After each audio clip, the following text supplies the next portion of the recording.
Let's begin with the proceedings of today's session. We continue with convective heat transfer.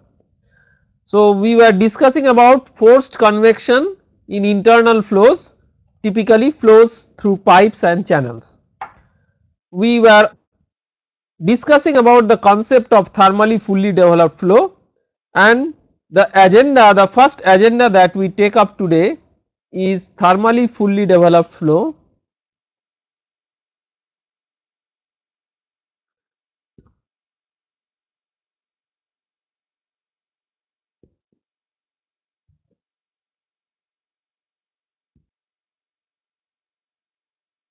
In a parallel plate channel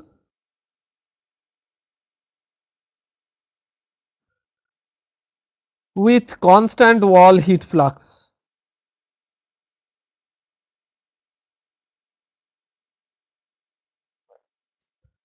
Now, it is to be understood that the consideration of thermally fully developed flow also needs to be augmented in addition to the hydrodynamic description of the flow, and we assume for our convenience that it is hydrodynamically as well as thermally fully developed flow, hydrodynamically and thermally fully developed flow. So, with this perspective, we will begin with the description of hydrodynamically fully developed flow first. So, hydrodynamically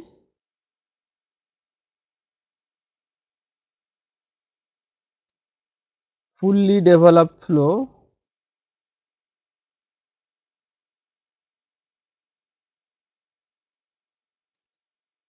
in a parallel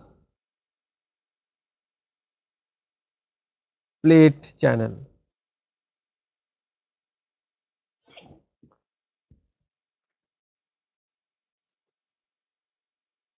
So,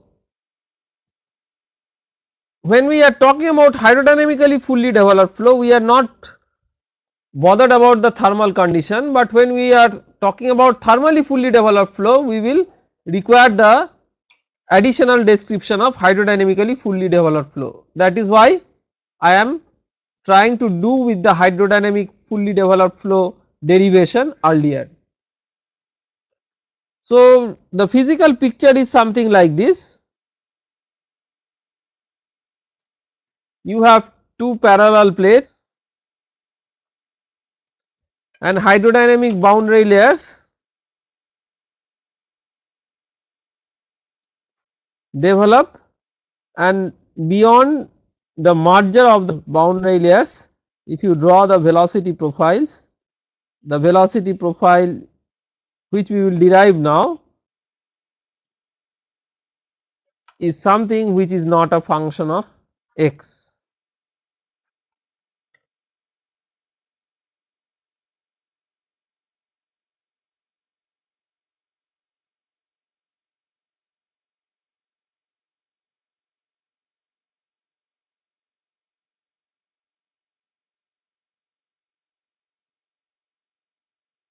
Where this is the x coordinate. So, if you now consider that it is a two dimensional flow,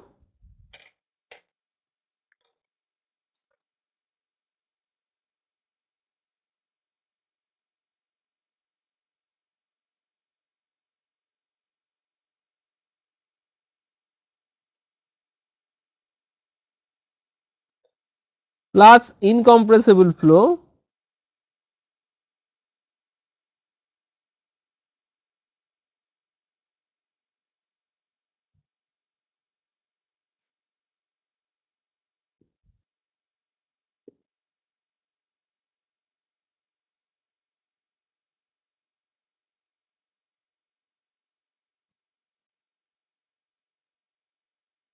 so we get this as the governing differential equation. Now, because for fully developed flow, hydrodynamically fully developed flow, this is equal to 0. So, from here we can conclude that del v del y equal to 0, that means v is not a function of y. So, what is x and what is y?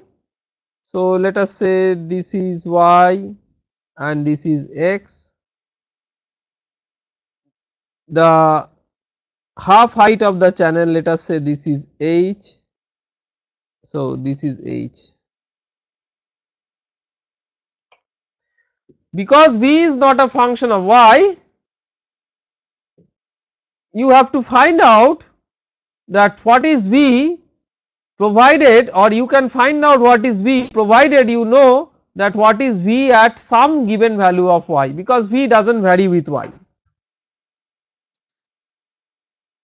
So, now we can tell that v is equal to 0 at y is equal to plus minus h. This is no penetration at the wall.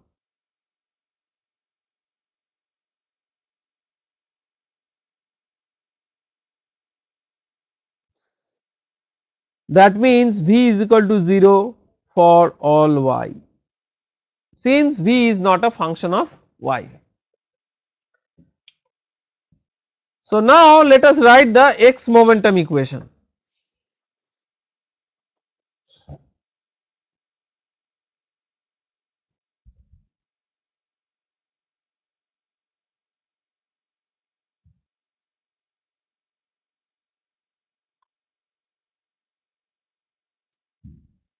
Steady,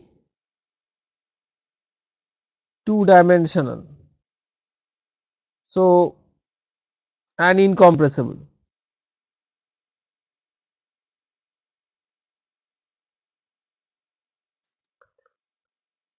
So, rho u del x plus v del u del y is equal to minus del p del x plus mu del 2 u del x 2 plus del 2 u del y 2, where we are also assuming constant properties because mu comes out of the derivative.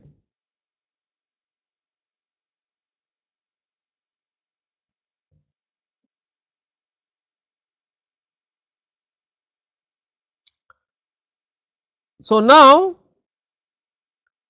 for we apply this for hydrodynamically fully developed flow.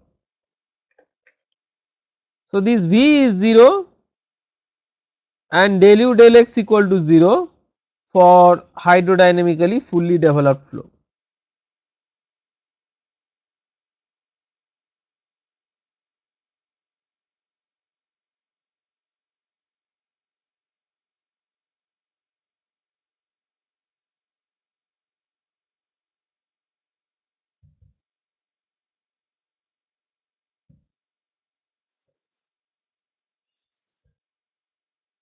Because u is not a function of x, this is also equal to 0 for hydrodynamically fully developed flow.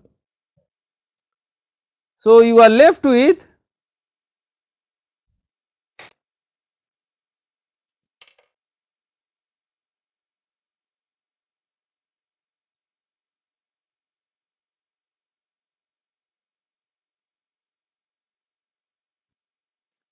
this equation. Now, in this equation, this left hand side, so you can write little bit differently with the u terms and mu taken as 1 by mu on the other side. So, now this is function of y only, because u is a function of y only. So, this is as good as d2 u dy 2, because u is a function of y only. So, partial derivative and ordinary derivative are the same. P is a function, now this is a function of x only. How? I have not shown, but this is equal to dp dx function of x only. Question is how? So, let us write the y momentum equation and it will be clear from that. Y momentum rho u del v del x plus v del v del y is equal to minus del p del y plus mu del 2 v del x 2 plus del 2 v del y 2.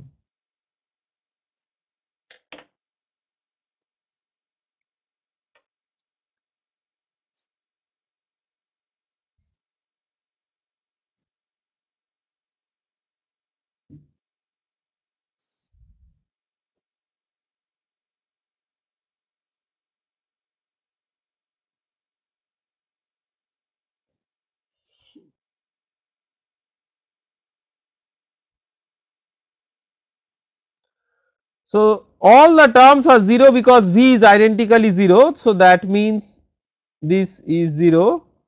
So, this will tell you that del p del x is equal to dp dx, it is a function of x only. So, now we can write del 2, a function of y only is equal to a function of x only. This implies each equal to constant. Let us say C.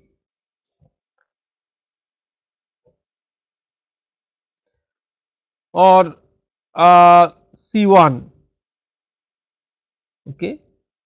Why I am not telling C? Because C is already specific heat which is used in heat transfer. So, I am using a different symbol C1. So, you have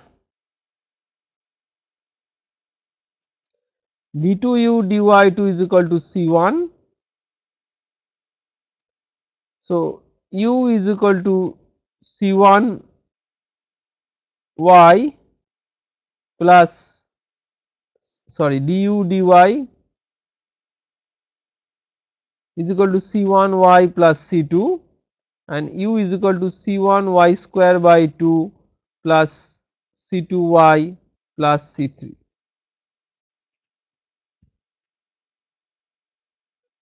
Now, what are the boundary conditions? Boundary conditions, let us write. At y equal to 0, if you look at this figure, at y equal to 0, the velocity is maximum. So, du dy equal to 0.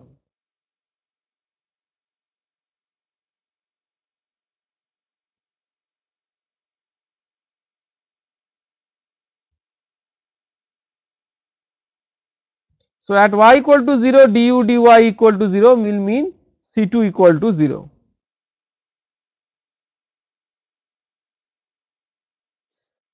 And at y equal to h, or you can write plus or minus h, we will write plus h because our domain we restrict from y equal to 0 to h. This is half of the domain that we are solving. So, at y equal to h, u equal to 0. See, plus or minus h does not matter because it is y square, and that shows the symmetry of the problem. So, at y equal to h, u equal to 0. So, that means you have 0 is equal to C1 h square by 2 plus C2 h, C2 is 0 plus C3. C3 is minus C1 h square by 2. So, that means you have u equal to C1 by 2 into y square minus h square.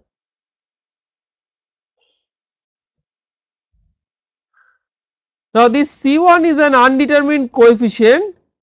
Sometimes it is more convenient to express this u in terms of the average velocity. So the average velocity we define, how do we define the average velocity? We define the average velocity as follows: u average.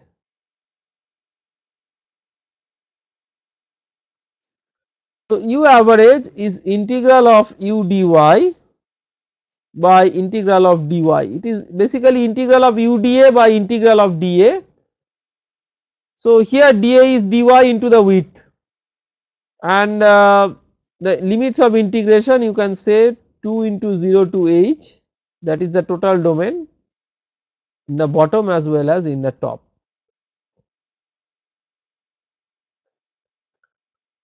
So integral u dy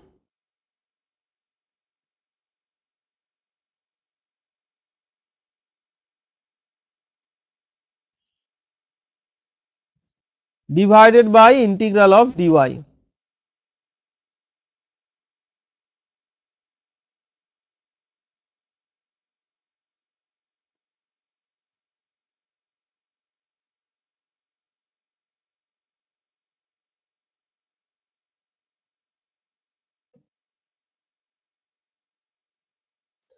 So you can write this as C1 by 2h into y square is y cube by 3 and h square into y will be 0 to h, y will be y h, so h cube. So this is minus 3, so this is C1 by 2h into 2h cube by 3. So this will become minus C1 h square by 3. So C1 is equal to minus 3 u average by h square. So you have u equal to C1 by 2 into y square minus h square. So C1 if you put as u average, you will get u by u average is equal to 3 by 2 into 1 minus y square by h square. This is the velocity profile that you get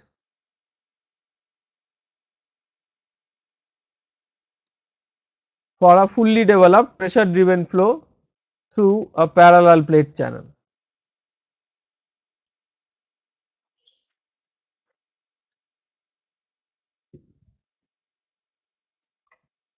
Okay. Now let us consider the thermally fully developed consideration. So now let us write the energy equation.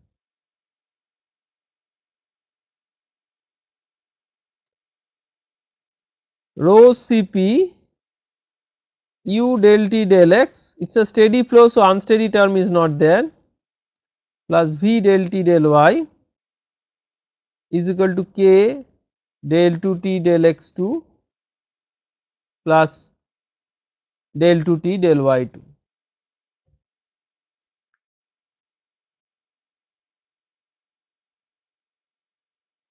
Okay. So now remember that we are already assuming a hydrodynamically fully developed flow. So V is equal to 0 for hydrodynamically fully developed flow.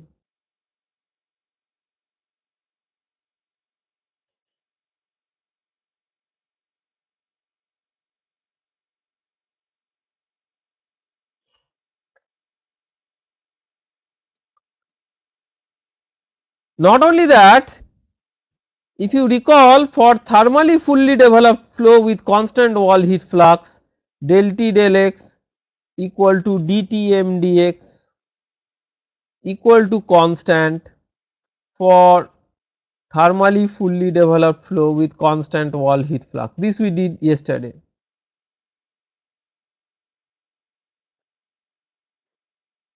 For thermally fully developed flow with constant wall heat flux.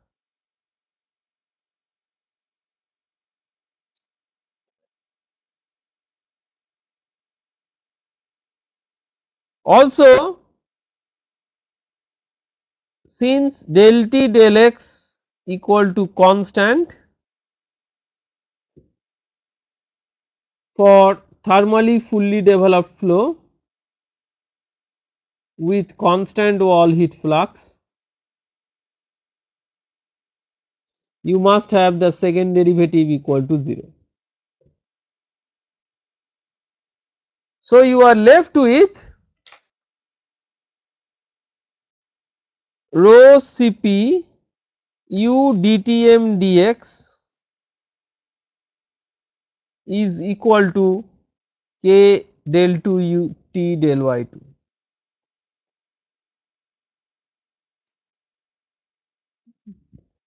Now, what is the expression for this dTm dx? We derived again in the yesterday's lecture. It is q wall into the perimeter of the section by m dot into Cp. And what is m dot? M dot is rho u average into A. So, you have rho Cp u q wall into P by rho u average A into Cp is equal to k del 2 t del y2. Rho into Cp gets cancelled. Okay. So, what you are left with is q wall into perimeter by area into u by u average.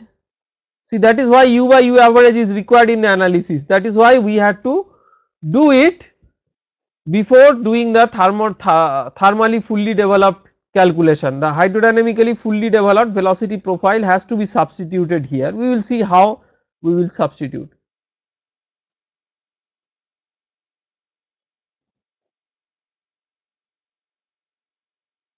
Okay. Now, what is perimeter by area? So, perimeter by area. So, let us draw a parallel plate channel.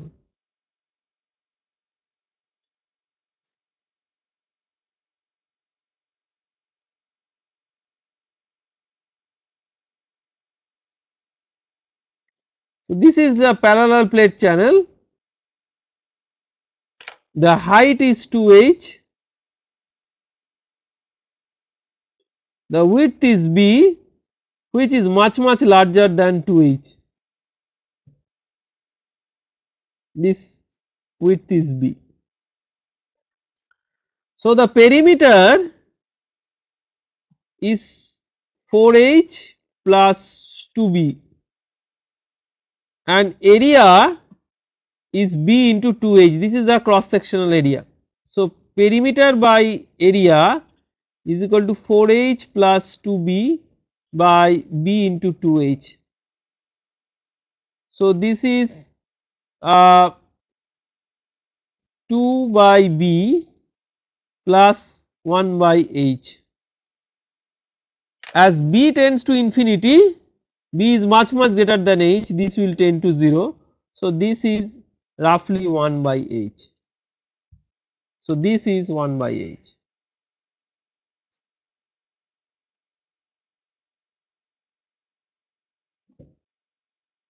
What is wall heat flux? This is h into T wall minus T bulk mean. And let us express this equation in terms of theta. If you recall the theta non-dimensional temperature, T minus T wall by Tm minus T wall, because this theta is no more a function of x for thermally fully developed flow. So, you can write T is equal to theta into Tm minus T wall plus T wall and differentiate it with respect to y.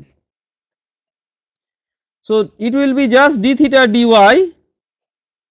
y d theta dy into of course this Tm minus T wall. So, this is because theta is not a function of x for thermally fully developed flow.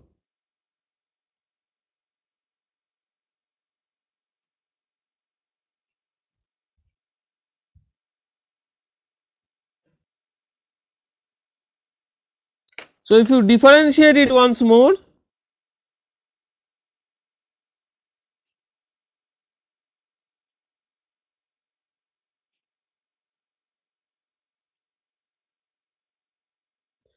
so you can write from this equation h into T wall minus Tm, that is small h, by h, let u by u average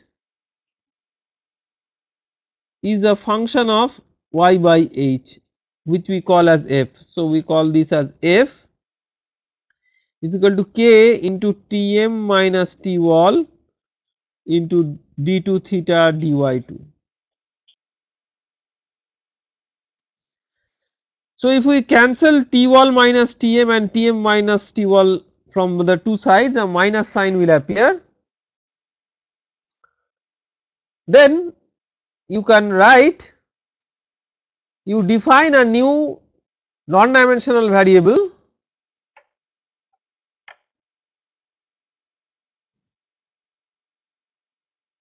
let y bar is equal to y by h.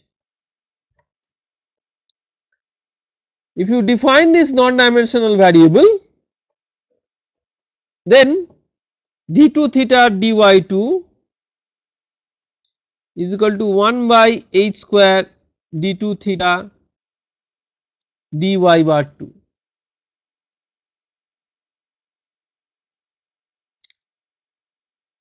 So, you can write h f by h is equal to minus k by h square d2 theta dy2.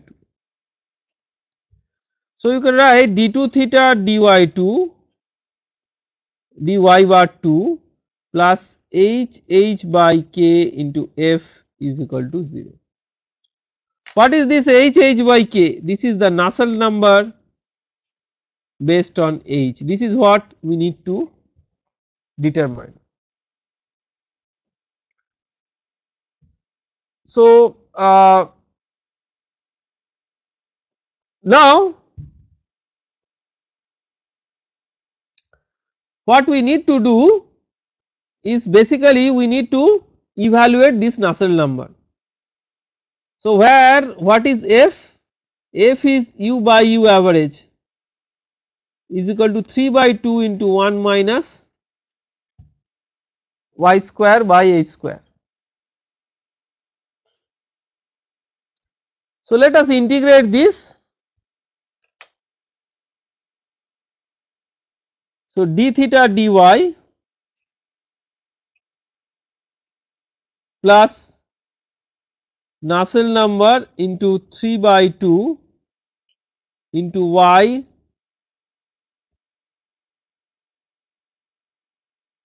minus y cube by 3 is equal to C2.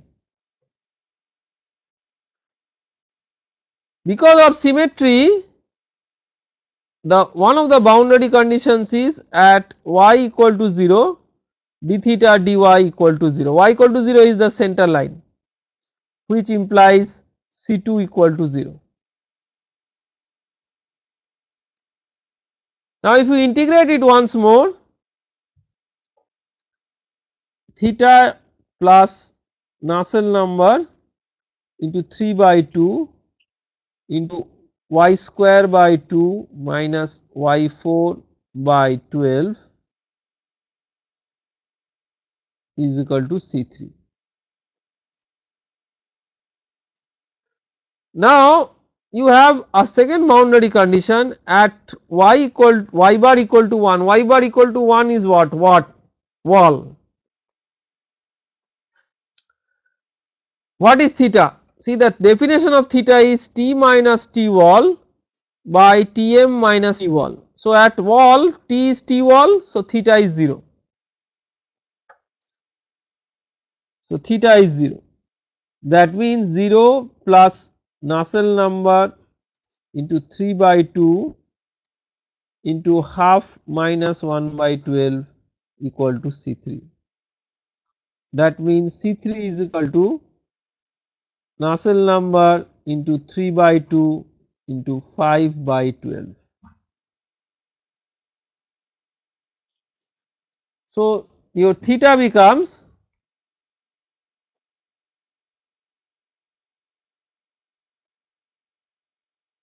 Nusselt number into 3 by 2 into 5 by 12 minus y square by 2 plus y 4 by 12. So let us check that whether it satisfies the boundary condition. At y bar equal to 1, theta must be equal to 0. So at y bar equal to 1,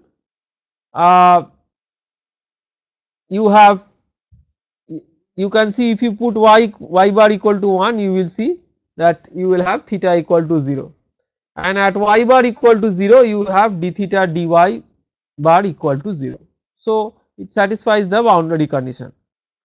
Now this does not give you the temperature profile or the Nusselt number independently, it is giving one as a function of the other. Now this is a very peculiar situation that we have already used the boundary conditions, but we have not been able to solve for the problem explicitly. What is the reason? See, the reason is, although we have used two boundary conditions apparently, but this at y equal to 1 theta equal to 0, where from this has come? This is not a physical boundary condition as such, this comes from the mathematical description of theta. So from just in English words we can say that T equal to T wall at the wall, right? At the wall the temperature is the wall temperature. So T minus T wall is always 0 at the wall, no matter whether it is constant heat flux, isothermal, or whatever is the boundary condition, that is not reflected in the description that at y equal to 1 theta equal to 0. It is just we have put the condition that T equal to T wall at wall. So it does not give any additional information.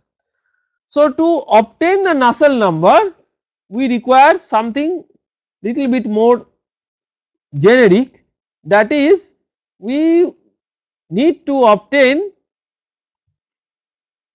or we need to invoke the definition of the bulk mean temperature.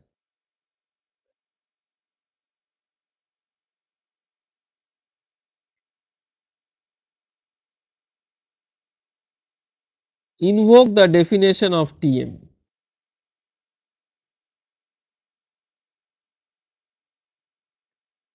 So what is the definition of Tm?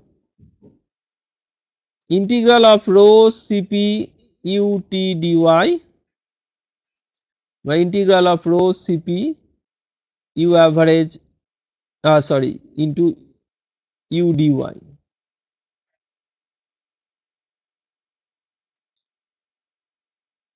So this is 0 to h, 0 to h.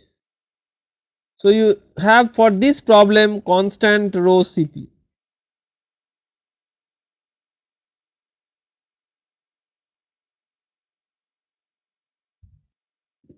So Tm is equal to integral ut dy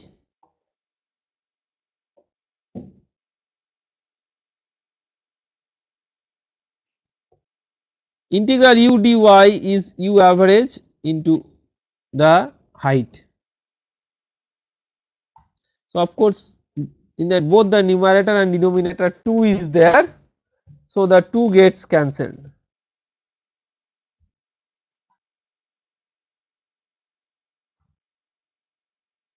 Under this situation, now you can write u by u average is f and y by h is y bar. So, you can write Tm is equal to integral 0 to 1 u by u average T dy bar. You absorb the h in y and you have theta is equal to T minus T wall by Tm minus T wall. So, T is equal to theta into Tm minus T wall plus T wall. So, you can write Tm is equal to integral 0 to 1 u by u average is f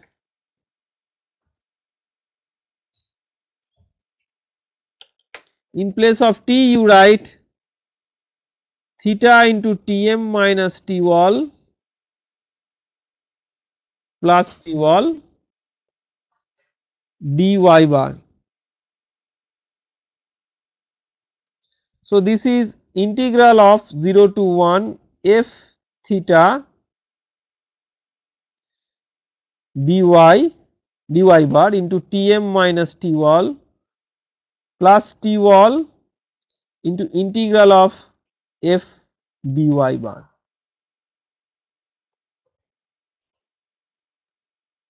Now, what is integral of f dy?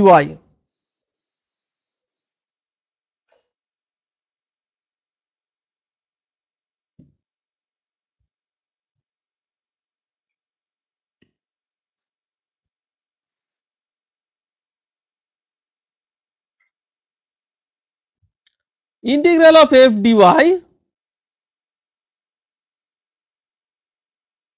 is equal to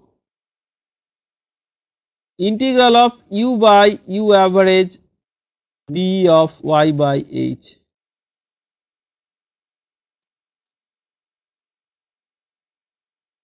Zero to h.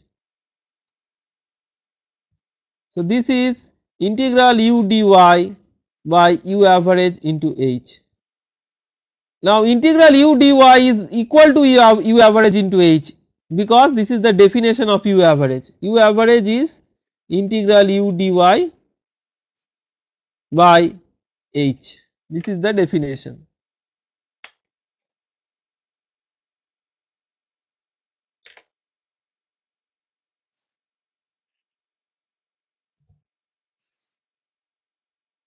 So, integral f dy is 1. Therefore, from the equation previous equation we can write Tm is equal to Tm minus T wall into integral of 0 to 1 f theta dy bar plus T wall into 0 to 1 f dy. So, integral f dy we put as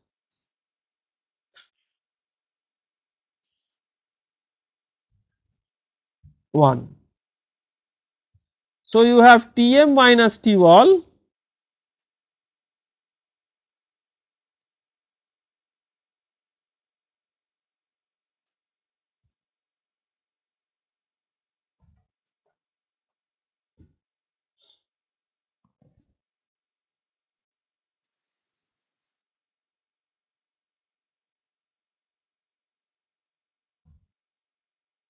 So, now if you cancel Tm minus T wall from the two sides, then you get integral of f theta dy is equal to 1. But what was theta? So, you can see that we have already obtained theta as a function of y bar. So, let us call it Nusselt number into g of y bar, where g of y bar is this.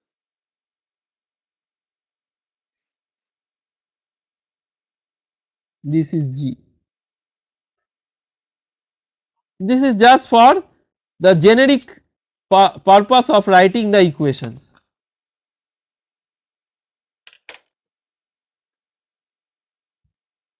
So we can write integral 0 to 1 f g into Nusselt number is equal to 1, dy is there. So Nusselt number h is equal to 1 by integral of f g dy.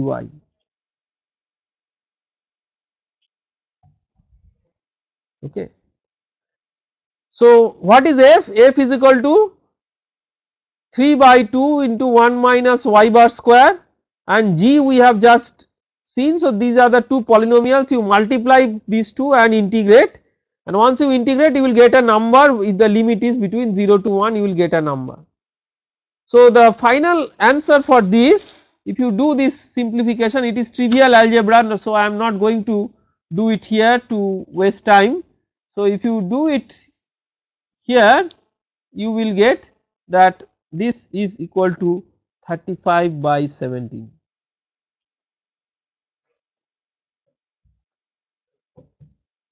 Okay. Now the question is that, do we express the Nusselt number in terms of the height h? Maybe, but engineers often like to express it in terms of hydraulic diameter. So the question is, what is the Nusselt number in terms of the hydraulic diameter?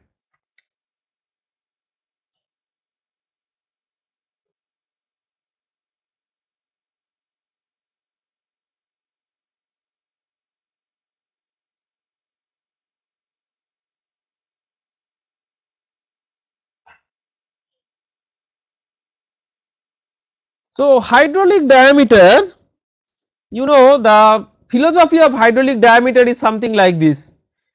Very often we encounter circular sections where the diameter is d. So for circle, how do we get back the diameter? So area is pi d square by 4 and perimeter is pi d. So 4 into area by perimeter is the diameter. So for any other cross section also we define 4 into area by perimeter as the hydraulic diameter. So this is to ensure that we can make at least a kind of qualitative assessment between various cross section shapes for fluid flow, heat transfer, mass transfer, these kinds of applications. Now this 4 area by perimeter, so here area by perimeter is h, this we have just derived. So 4 area by perimeter is 4h. Remember, h is not the height of the channel, it is half of the height of the channel. So Nusselt number based on 4h is equal to h into 4h by h into 4h by k. So that is h by k into 4, this is 140 by 17. Okay.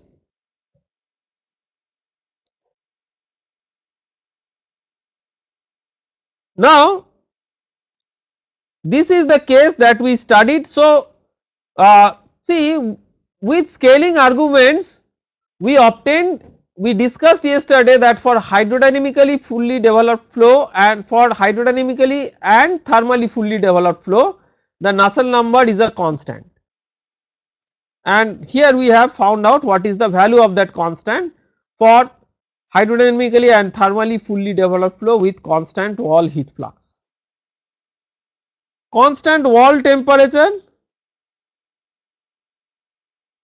this case cannot be analytically solved because it leads to an eigenvalue problem. So I have outlined how to solve this problem numerically, but eventually you have to use a small program to solve this problem numerically. The governing equation remains similar. So when you write U del T del X in the energy equation. So remember that you have theta is equal to T minus T wall by Tm minus T wall. So T is equal to T wall plus theta into Tm minus T wall. So del T del X, constant wall heat temperature means dT wall dx equal to 0. So this implies dT wall dx equal to 0. So you have del T del X, and theta is not a function of x for thermally fully developed flow. So theta into dTm dx. So U del T del X will make it U theta dTm dx. Recall that this term for constant wall heat flux was U dTm dx. Instead of that, now it becomes U theta dTm dx.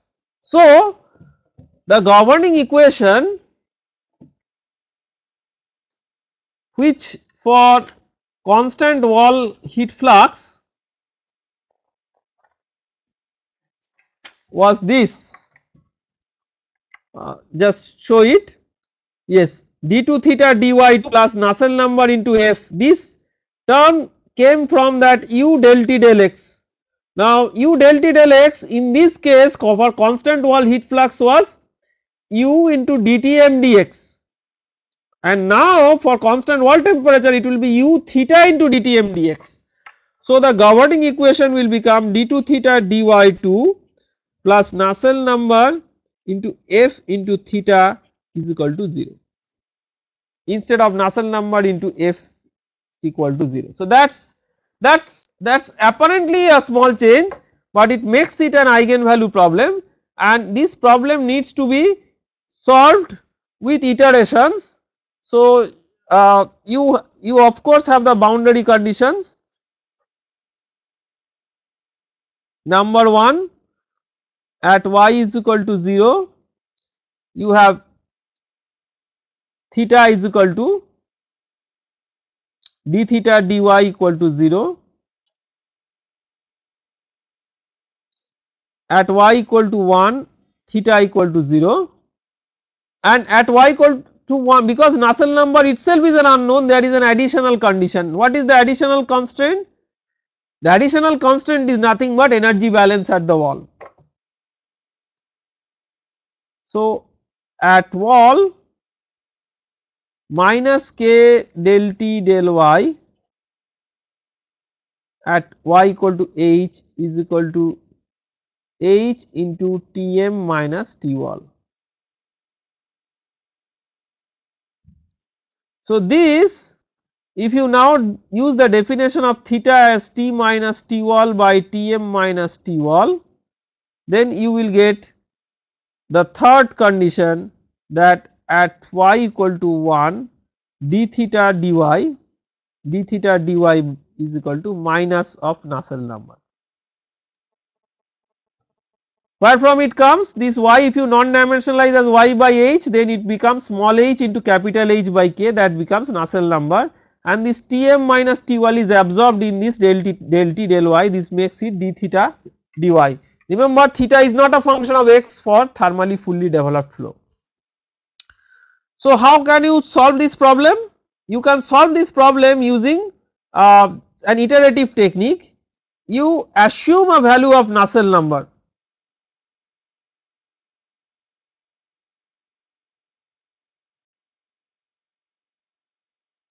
and then make sure that you solve this equation with the value of Nusselt number, with that value of Nusselt number, and iterate till you get that at y equal to 1 you get d theta dy is equal to the minus of the Nusselt number, or in other words, if you know already d theta Nusselt number, you use these two boundary conditions and solve the problem and check that whether it satisfies theta equal to 0 at the wall.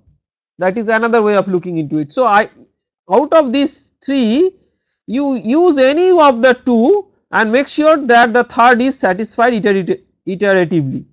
So, one possibility is you take this 1 and 3, if you assume Nusselt number, or assume means guess, this is not the correct assumption. Then using these two boundary conditions you can get a solution and then check whether at y equal to 1 theta equal to 0 is satisfied, or the best is if you want to use the techniques of initial value problem, not these two but you take these two, that at y equal to 1 you have the two conditions given. So, it becomes like an initial value problem starting from the wall. You follow it, right? Initial value problem means you have, it is a second order problem. So, initial value problem means theta and d theta dy both are given at a particular location. So, you are, if you start with these two, then at y equal to 1 you have both theta and d theta dy known, then you find out, you solve for theta as a function of y and then check whether at y equal to 0 you are satisfying d theta dy equal to 0, if not you iterate. So, the final converged solution, Nusselt number based on 4H is 7.54. This is also a classical result. Okay. Now, in engineering we encounter rectangular channels, but we also encounter circular pipes. So, we will briefly discuss about hydrodynamically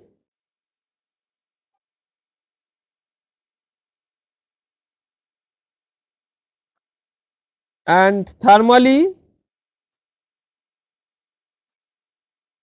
fully developed flow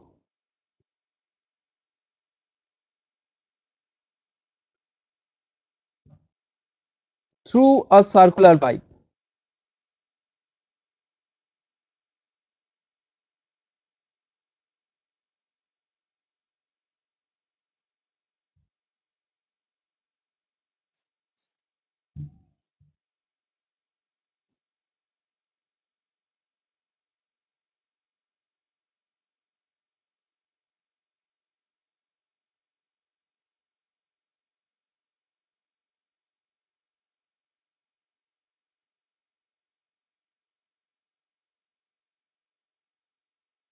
So, now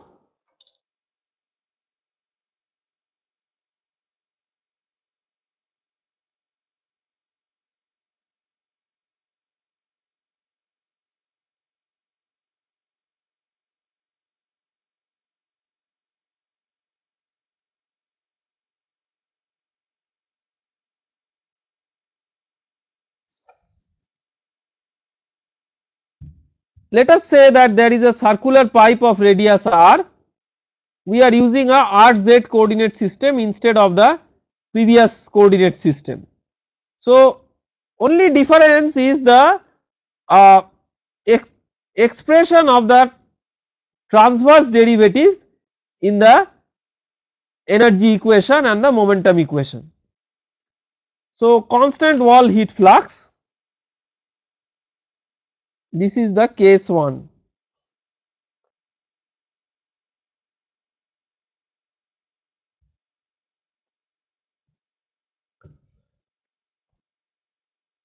So, constant wall heat flux,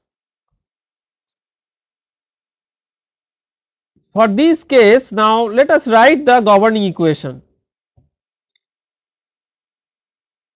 Vz del T del Z, this is the governing differential equation, energy equation, plus Vr del T del R is equal to alpha del 2 T del Z2 plus 1 by R del R of R del T del R.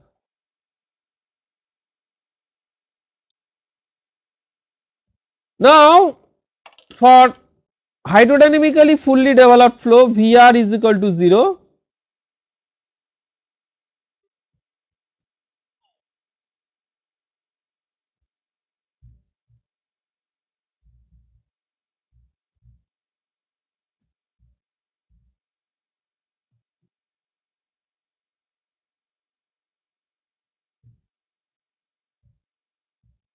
then T is not a function of Z anymore. So, this is 0 for thermally fully developed flow.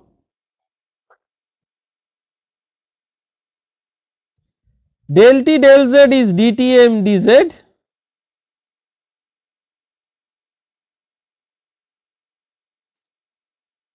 So, you can write Vz into dTm dZ is equal to alpha by R del del R of R del T del R.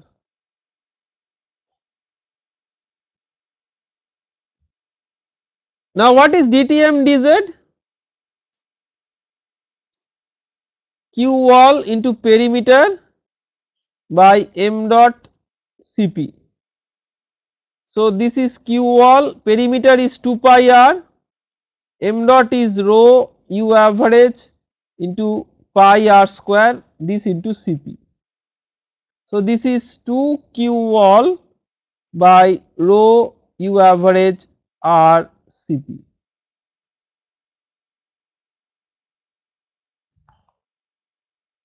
Okay.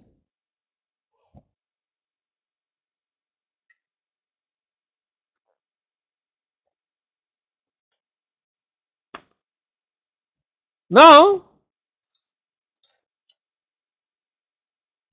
what we do is we therefore write that 2 Q wall into Vz by rho u average into R into Cp is equal to alpha by R del del R of R del T del R. Now, you define R bar is equal to small r by capital R and theta is equal to T minus T wall by Tm minus T wall. So, then you can write 1 by R del del R of R del T del R, you can express it in terms of theta, this is equal to Tm minus T wall by R square into 1 by R bar d d R bar of R bar d theta d R bar. So, this Tm minus T wall by R square comes out with non-dimensionalization of this term. So, you can write 2 Q wall Vz by rho u average R Cp is equal to alpha is k by rho Cp into Tm minus T wall by R square into 1 by R d dr of R bar basically d theta d R bar, where this Q wall is H into T wall minus Tm.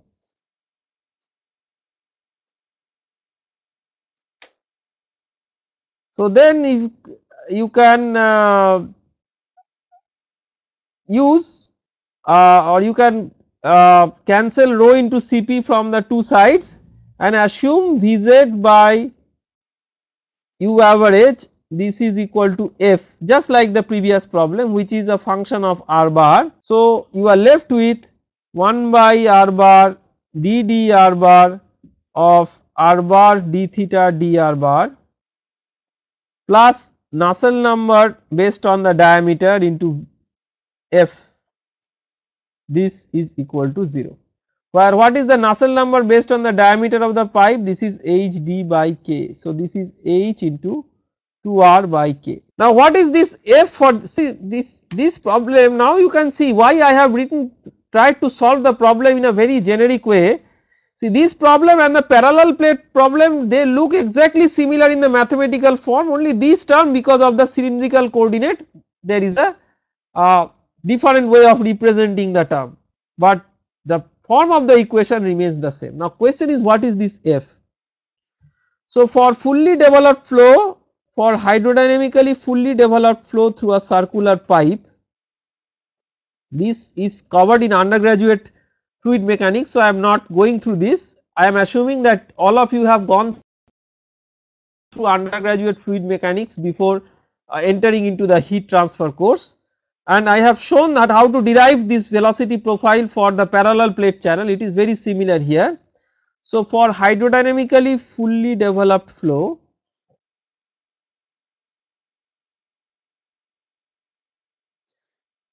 through circular pipe,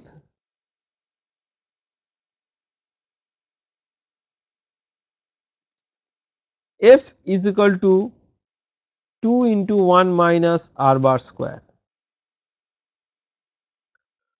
So, your basic system of terms,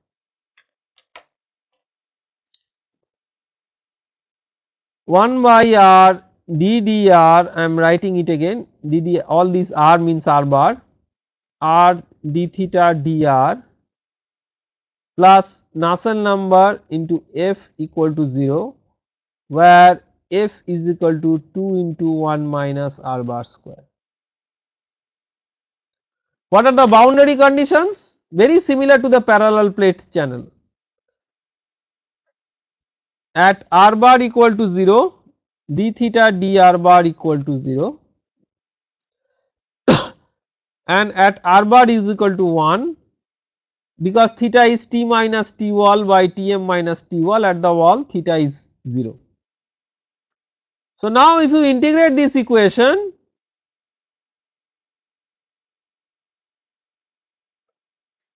let us see what you get out of the integration. Let me write the final result to save the time. It is a simple integration because this f is just a polynomial function. If you integrate it, you will get theta is equal to 2 Nusselt number into 3 by 16 minus r square by 4 plus r4 by 16. Clearly it satisfies the boundary conditions. Now again this Nusselt number remains to be undetermined. So you have to find it out from the definition of the bulk mean temperature. So the bulk mean temperature for constant rho Cp, so let us write Tm is equal to integral of Vz into T into dA by integral of Vz into dA. dA is 2 pi r. So integral of Vz 2 pi r dr, T into 2 pi r dr by V integral Vz dA is U average into pi r square. So from 0 to r. So Tm is equal to integral of Vz by V average, which is F into T into 2 r. Now you can write, there is r capital R square at the bottom, you can write r dr by r square as r bar dr bar by absorbing 1 by r with 1 r and 1 by r with dr. So 2 r bar dr bar. Now theta is T minus T wall by Tm minus T wall. So T is theta into Tm minus T wall plus T wall. So you can write Tm is equal to integral of F theta into Tm minus T wall into 2 r bar dr bar plus T wall into integral of F 2 r bar dr bar.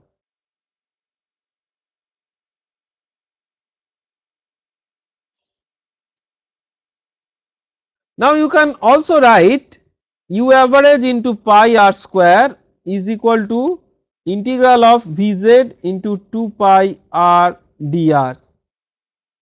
This means integral of Vz by U average into 2 r bar dr bar is equal to 1.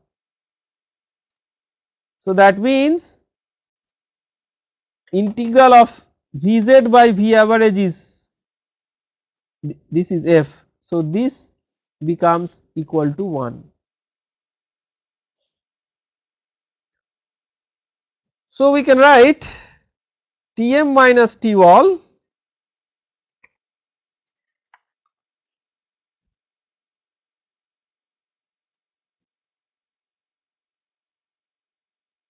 is equal to Tm minus Twall into integral f theta into 2 r bar d r bar 0 to 1. So, if you cancel Tm minus Twall, then integral of f theta 2 r bar d r bar 0 to 1 is equal to 1. Now, what was theta? So, look at the previous page. So, theta, this is an expression for theta.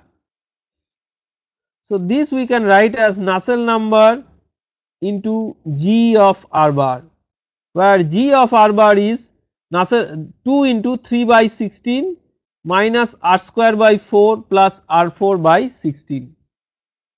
So, instead of theta we can write Nusselt number into g of r bar.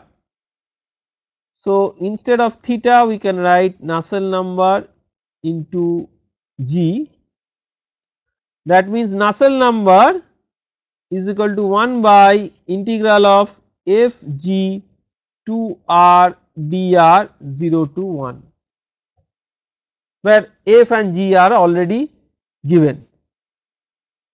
So, you can see that the structure of this formula is exactly the same for the parallel plate channel, except for the correction term due to the coordinate system, that is 2 r dr instead of y dy.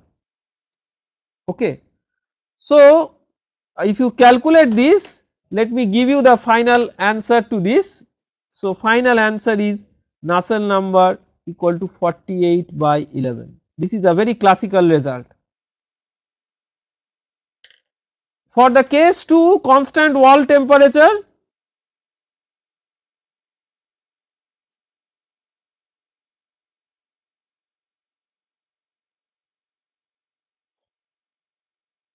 in this case you are not able to solve the problem analytically. So, you have to do an iterative, you have to go through an iterative procedure, and the final answer after iteration is Nusselt number is 3.66. Okay. So, now let us summarize what we have discussed so far. We have discussed so far external and internal forced convection, and we have discussed about the concept of thermally fully developed flow very carefully in an exhaustive manner for internal flows. But we have not considered that special case where viscous dissipation is important. In the energy equation we have neglected the viscous dissipation. So, let us now consider a special case in which viscous dissipation becomes important, or an example where viscous dissipation is important.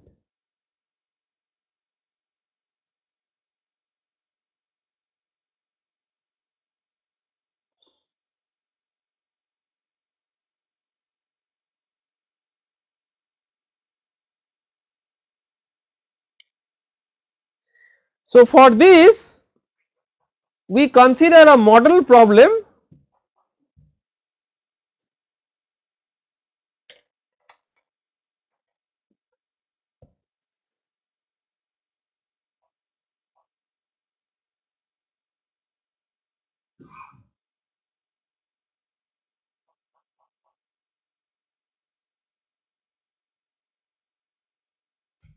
which is Couette flow.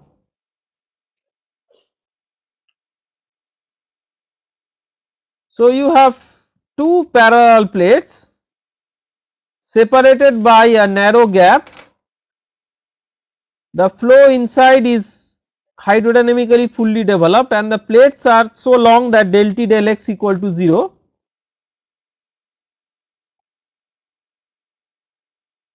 This gap is small and the top plate is moving with a velocity u1 but the bottom plate is stationary. So, the relative velocity between the two plates which matters here is u1. Now, before solving this problem, I want to ask you a question. The question is that, I mean, all of us or most of us are engineering graduates, and we have some idea about what happens in industry and all this, although many of us may have not exactly worked in industry, but we have some kind of idea.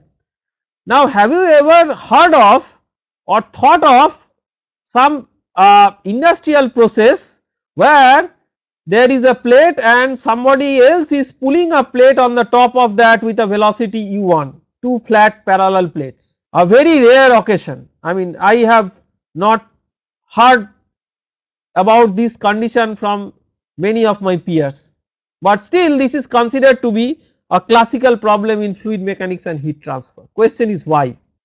So, this is a very important pedagogical issue. Whenever we teach certain things, we start with a description of the problem, but if the description is not obvious, see, for pipe flow or channel flow the problem itself is obvious. We know that industrially it is so important that we do not bother about discussing about the significance of the pipe flow or the channel flow. Even in biological fluid mechanics, the blood vessels are like some complicated pipes or channels. But this Couette flow, this is something where it is important to discuss about the motivation. So, one classical motivation is that which we will see soon. So, the motivation will be clear, the mathematical motivation will be clear if we find out the velocity profile for this flow first. But let us draw a practical analogy or a practical motivation.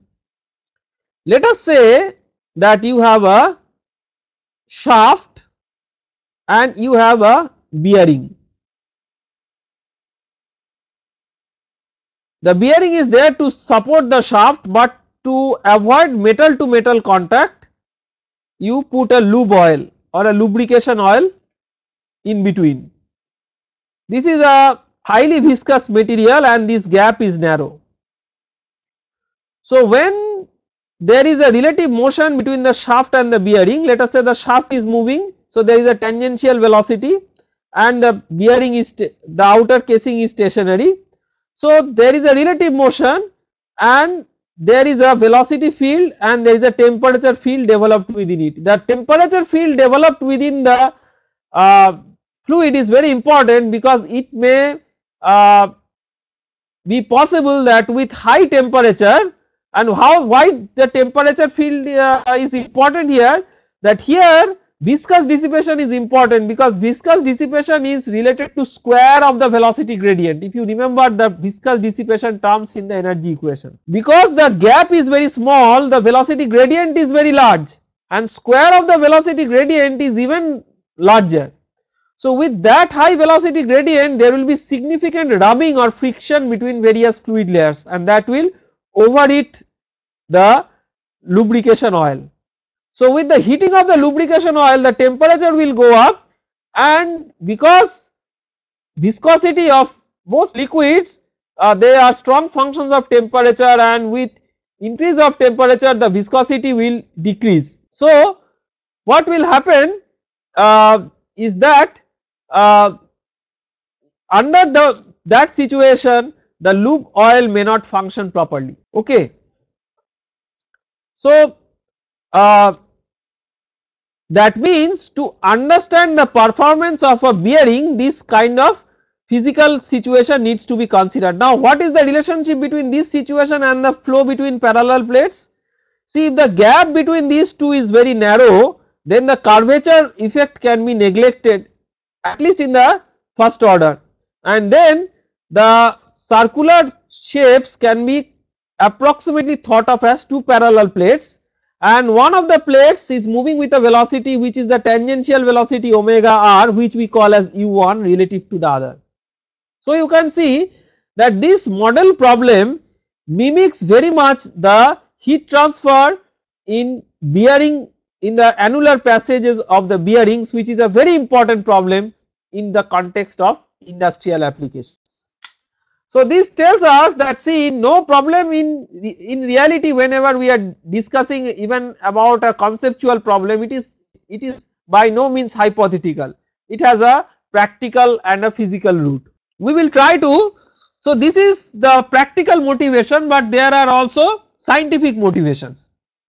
To understand that, we will solve the momentum equation assuming that it is a hydrodynamically fully developed flow to begin with.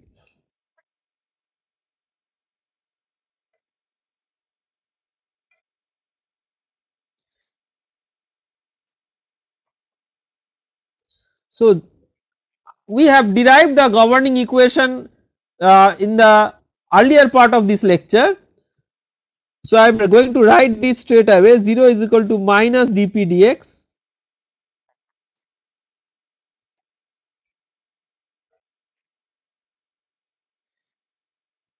this is this we derived in the context of flow in a parallel plate channel.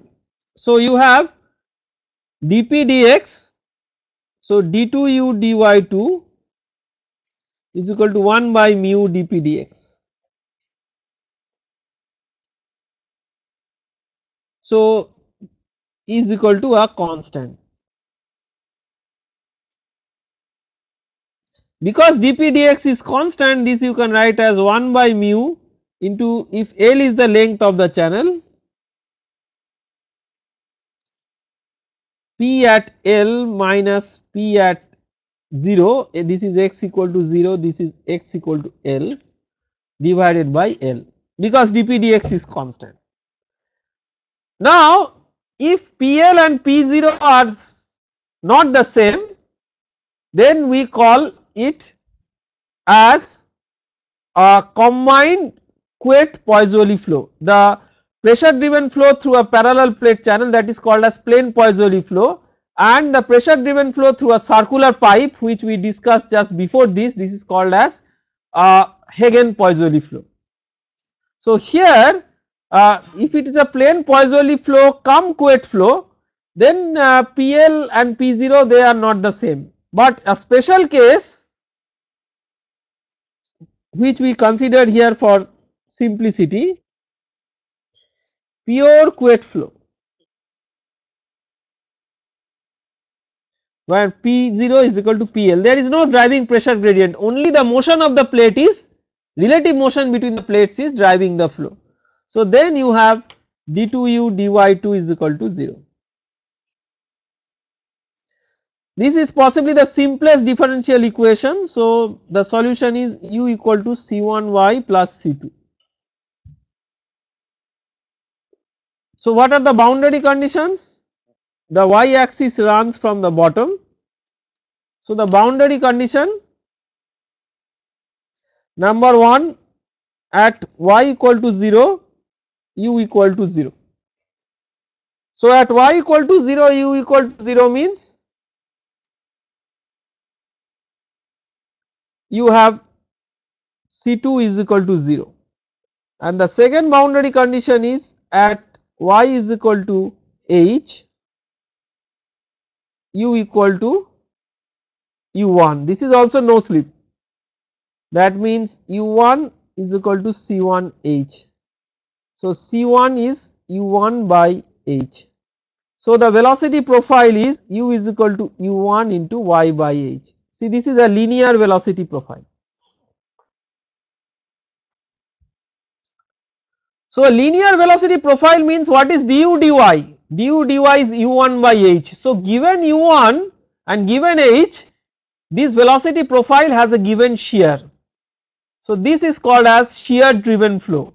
So, this is just like the Poiseuille flow is a pressure driven flow, this in fluid mechanics is a classical shear driven flow.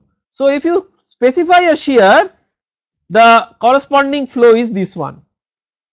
There is another more subtle motivation, and this motivation draws from the modern scientific problems, some of the modern scientific problems for integrating biology with fluid mechanics. Let us say that there is a channel, in this channel there is a pressure driven flow. This channel is a millimeter size and let us say there is a biological cell sitting here at the wall. What is the dimension of this cell? Typically 10 micron. So, over this short length of 10 micron, the small part of the parabolic velocity profile can be approximated as a straight line. So, it can be assumed that as if a shear flow is imposed on the cell, because it is occupying such a short span over the entire parabolic profile, that it is useless to consider the entire parabolic profile acting on it. It is a small part of the parabola which is like a straight line. So, you can see that there are different kinds of motivations for understanding the Couette flow, and I believe that as teachers, when you discuss about Couette flow, from now onwards you will discuss about these motivations before doing the mathematical analysis. Now, so we have done the fluid mechanics analysis of the Couette flow, then let us do the heat transfer analysis. So, heat transfer analysis.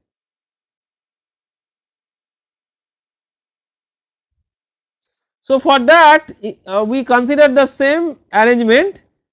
We consider this both the walls to have the same temperature T wall, which may be a function of x, but the channel is long enough so that del T del x equal to 0, long channel. The x is, the length scale is so large that the temperature gradient along the axial direction becomes 0. So, now let us write the energy equation.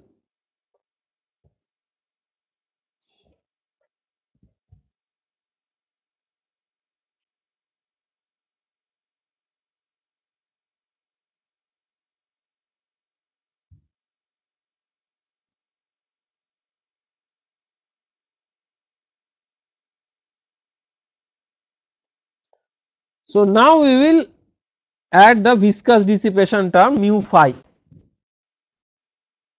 This term is important when the viscous heating in the fluid gives a subsequent rise in gives a substantial rise in temperature. So, now let us simplify this. V is equal to 0 because it is a hydrodynamically fully developed flow.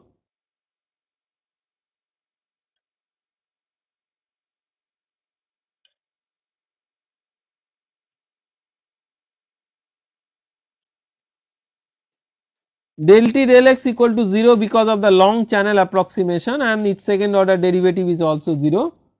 So, T is a function of y only. So, we are left with d2t dy2 plus mu phi by k equal to 0.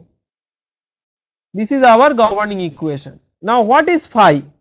The phi is the viscous dissipation function, which we wrote in the previous one of the previous lectures, but let me write that again so that we will know how to simplify that for this problem. So, phi, this is viscous dissipation function,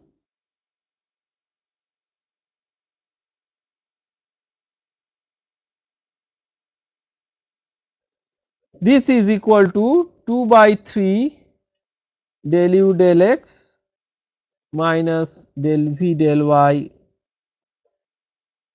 whole square plus del u del x minus del w del z whole square plus del v del y minus del w del z whole square plus del u del y plus del v del x whole square plus del u del z plus del z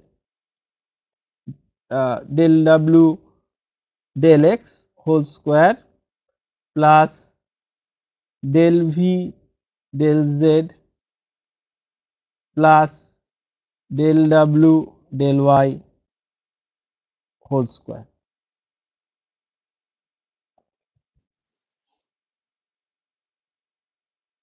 Okay. Now we will make a simplification for this problem. For this problem, first of all W is 0, so all the terms with W we will make 0 at once.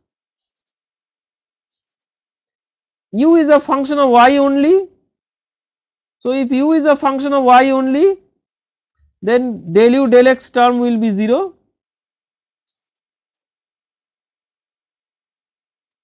And V is equal to 0 for fully developed flow,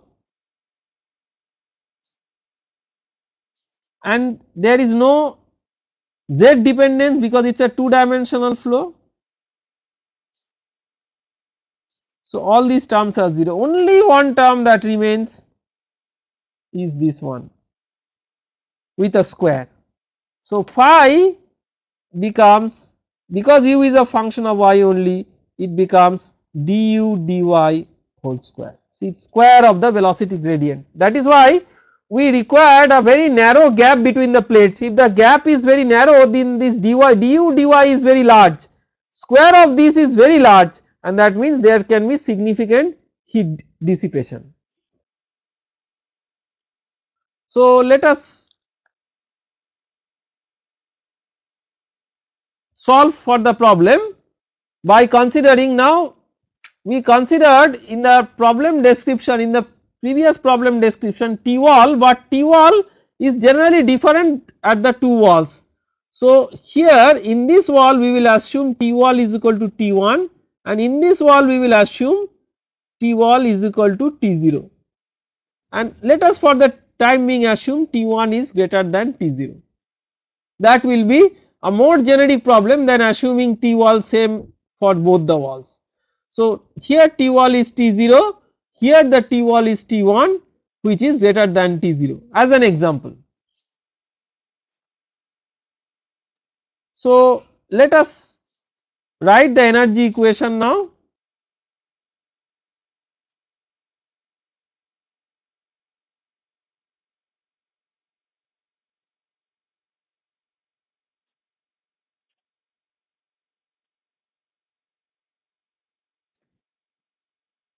What is du dy? U is equal to u1 into y by h. So du dy is equal to u1 by h. Okay. So you have d2t dy2 plus mu u1 square by k h square is equal to 0.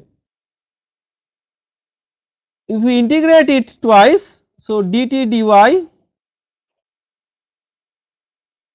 we have already used C1, I think, mu u1 square, C1 C2 we have used for the velocity profile. So we will be using C3 and C4 for the constants of integration.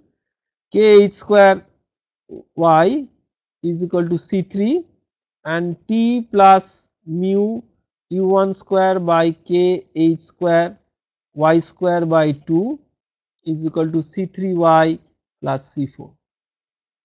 What are the boundary conditions?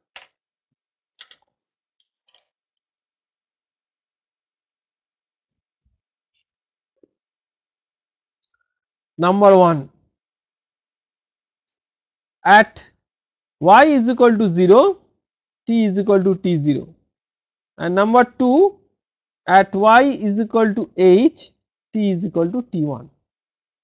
So at y is equal to 0, t is equal to T0 means C4 is equal to T0,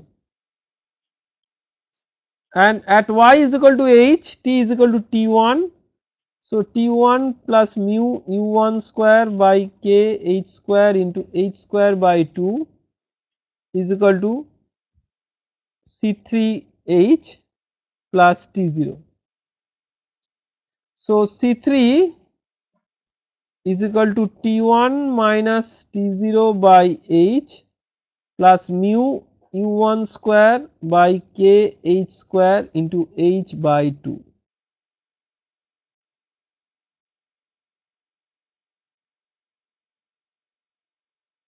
So you will get T is equal to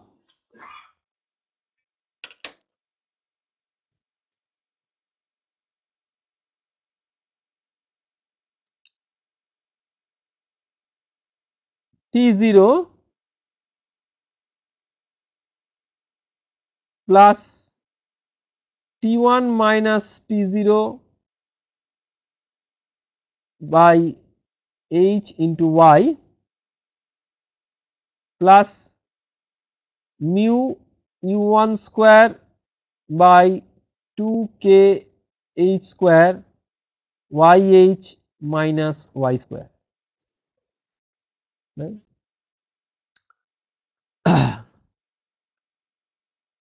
So, let us check at y equal to 0 and at y equal to h. At y equal to 0 you have t equal to T0, at y equal to h t is equal to T1, and at both at y equal to h and y equal to 0 this term is 0, right. So, now you can clearly see the interesting part of the temperature distribution. See, in the temperature distribution, this part is purely due to conduction. It is just like you can see a linear temperature profile, and this part is due to viscous dissipation. What is more interesting is to calculate the heat flux at the wall. So, to calculate the heat flux, let us calculate dt dy. So, dt dy is equal to T1 minus T0 by H plus mu U1 square by 2k H square into H minus 2y. So, what is dt dy at y is equal to H?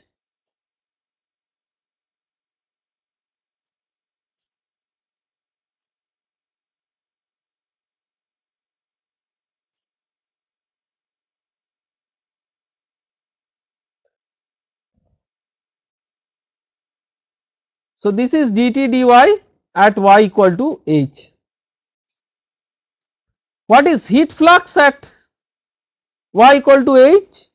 So, this is q double prime at y equal to H. This is minus k dt dy .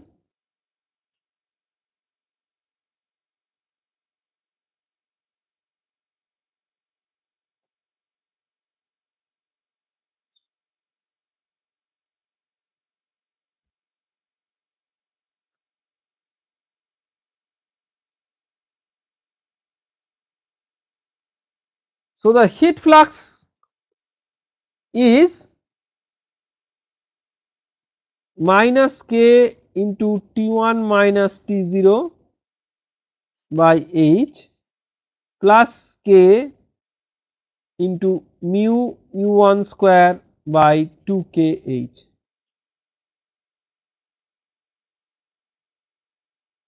So, you can cancel k here. So, this you can write this as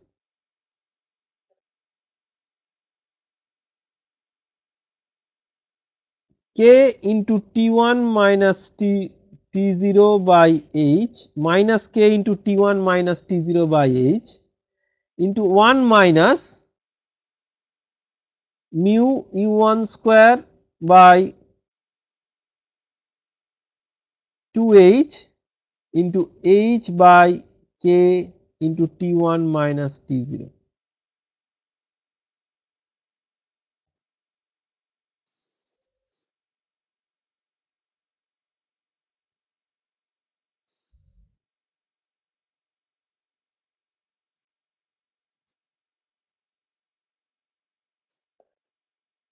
So, now let us write this expression.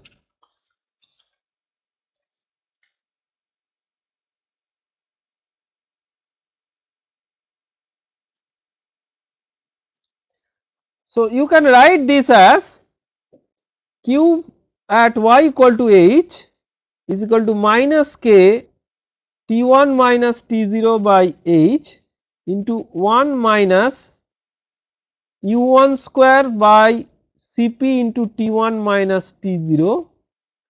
See, the H gets cancelled in the previous one, into half into mu Cp by K. What is mu Cp by K? Is mu by rho divided by K by rho Cp. This is nu by alpha, this is Prandtl number. So, this is a non-dimensional number which is the Prandtl number which we have discussed earlier. One is non-dimensional, so this block is also non-dimensional, that means this must be non-dimensional. This is called as Eckert number.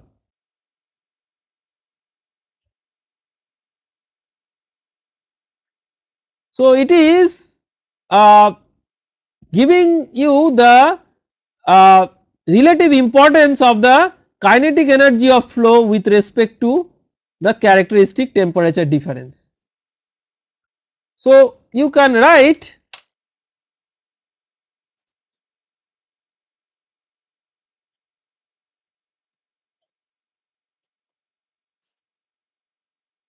into 1 minus Eckert number into Prandtl number by 2. Now, there can be some interesting physical situations which let us discuss. So, first situation is that you have this T1 greater than T0, right. So, if T1 is greater than T0, what is the direction of heat flux that you expect at y equal to h? Expected heat flux at y equal to h is what? Is less than 0, since T1 is greater than T0. So, heat should flow from higher to lower temperature, right. So, if the heat flux is supposed to be negative, see already you have a minus sign here. So, the inside 1 minus Eckert number Prandtl number by 2 should be greater than 0. That means, to satisfy this expectation, but whether this expectation is fulfilled or not, we will answer this question. So, Eckert number Prandtl number by 2 is less than 1, that means Eckert number Prandtl number is less than 2. But if Eckert number into Prandtl number is greater than 2, that can happen. It depends on the relative velocity of the plate, the Eckert number may be very high. If Eckert number Prandtl number is greater than 2, then counterintuitively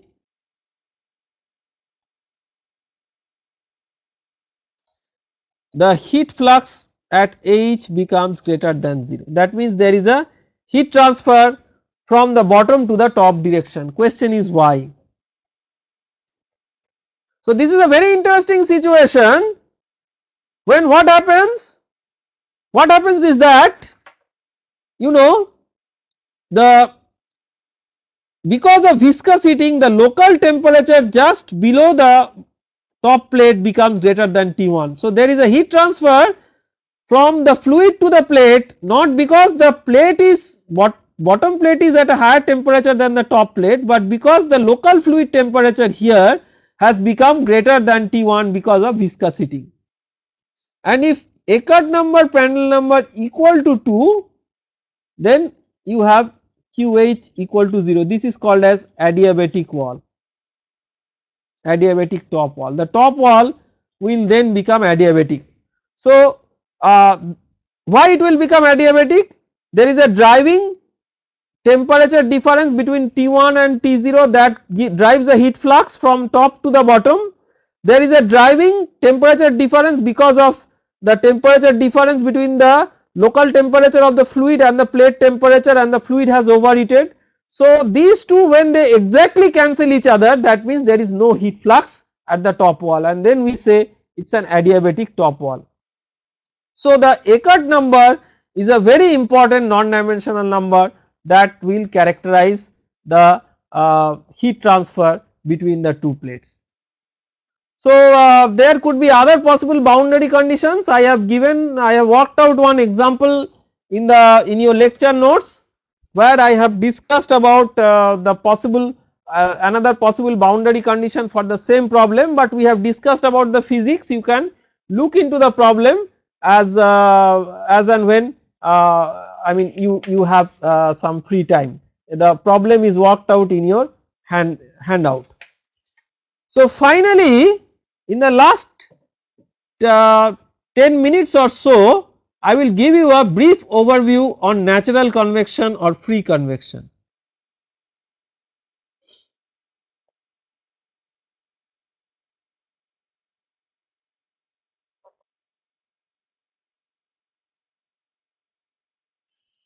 And for that I will give you a very simple example. So what is the difference between natural convection and forced convection? In forced convection there is a source of external flow, that is a pump, blower, this kind of thing. Natural convection, you are exploiting the natural density gradient due to temperature or concentration gradient for driving the flow. So let us say that you have a vertical flat plate. Remember that although we give the vertical plate as an example, you can still have natural convection even on a horizontal plate, but this is just an example that we are giving.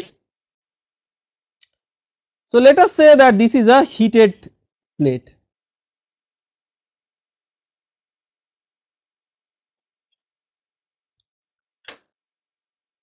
So around that heated plate,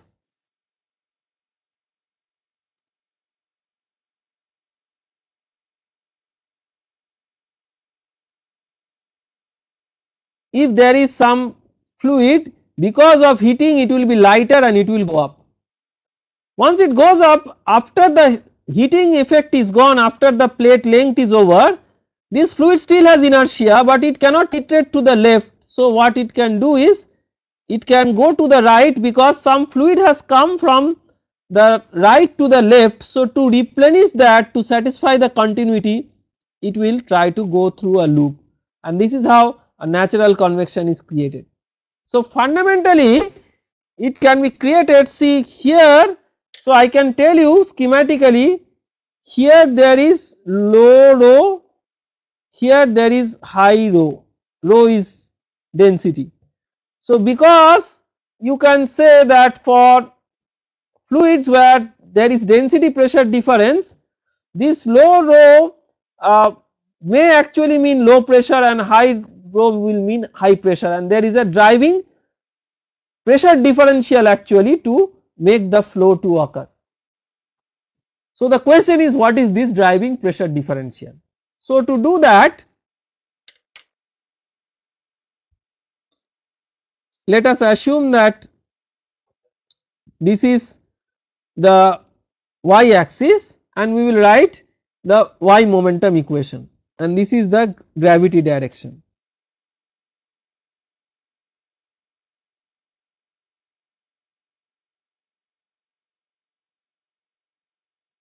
Rho del v del t plus u del v del x plus v del v del y plus w del v del z minus del p del y plus del x of mu del v del x plus del y of mu del v del y plus del z of mu del v del z. The only additional thing is that there will be a body force because of gravity, and that is equal to minus rho g. Why minus rho g? Because positive y axis is upwards and g is downwards. So, this is body force per unit volume. If you all the terms are expressed in the Navier-Stokes equation as per unit volume. So, rho g. Now, if you make a boundary layer analysis,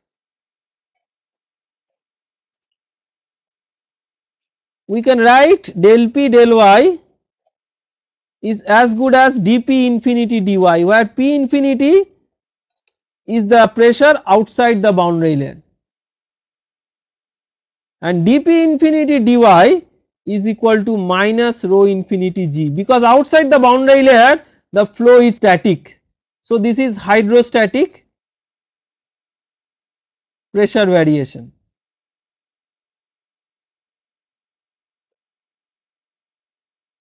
So, you have minus del p del y minus rho g is equal to rho infinity minus rho into g. So, now you can expand rho in terms of rho infinity using Taylor series.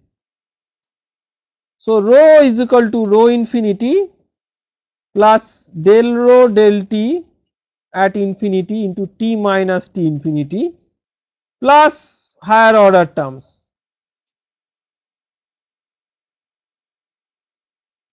So, now you can write the expression in terms of beta, which is a volumetric expansion coefficient.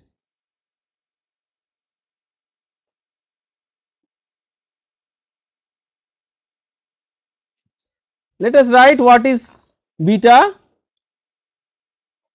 the volumetric expansion coefficient.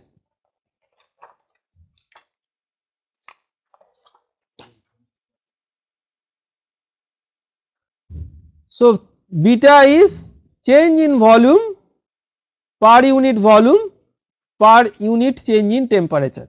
This is the volumetric expansion coefficient.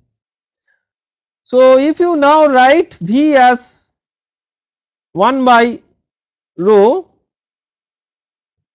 so beta is equal to rho del del T of 1 by rho. So, minus rho by rho square del rho del T. So, beta at infinity is 1 by rho infinity del rho del T at infinity. Therefore, del rho del T at infinity is equal to beta infinity into rho infinity. So, rho is equal to rho infinity plus beta infinity rho infinity into T minus T infinity. So, rho minus rho infinity by rho infinity is equal to beta infinity into T minus T infinity. Now, let us look into the y momentum equation. Boussinesq made an approximation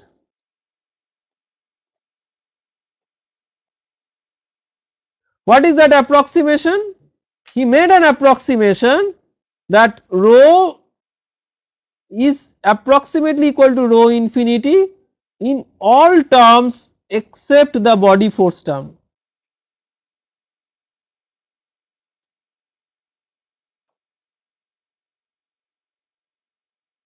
If that be the case, then if you look into the y momentum equation, this rho you can approximate as rho infinity and divide both sides by rho infinity.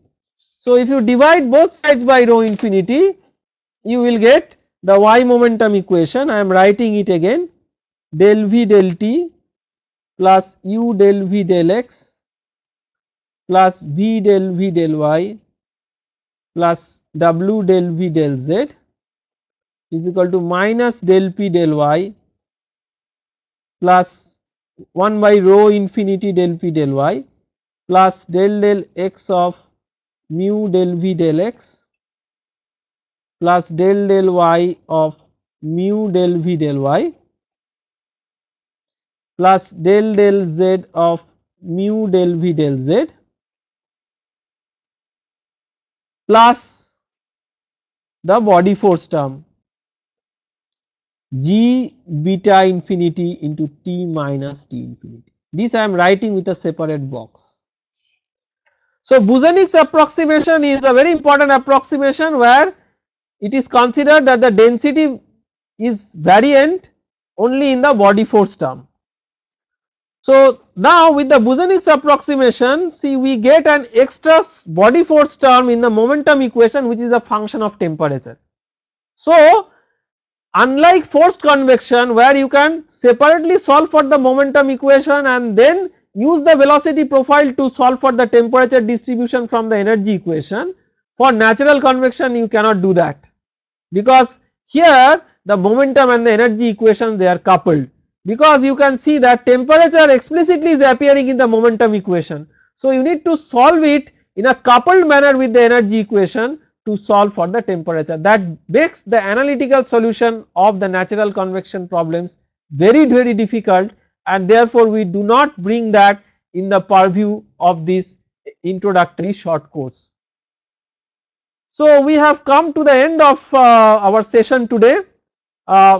Let me summarize what we have discussed in the context of introduction to convective heat transfer. We have discussed about what is convection, we have discussed about the significance of Nusselt number, we have discussed about forced convection over a flat plate with different cases of Prandtl number equal to 1, much less than 1, much greater than 1. Then we have discussed about internal forced convection with the significance of hydrodynamically and thermally fully developed flow critically discussed for channel flows and pipe flows. We have discussed about flows, internal flows where viscous dissipation is important like Couette flows, and we have briefly discussed about the conceptual paradigm of natural convection or free convection. Thank you very much for attending this session and this particular short course on convective heat transfer. It was a pleasure in discussing all these issues of convective heat transfer, basic issues of convective heat transfer with you, and I hope it was an enjoyable experience from your end as well. Thank you very much.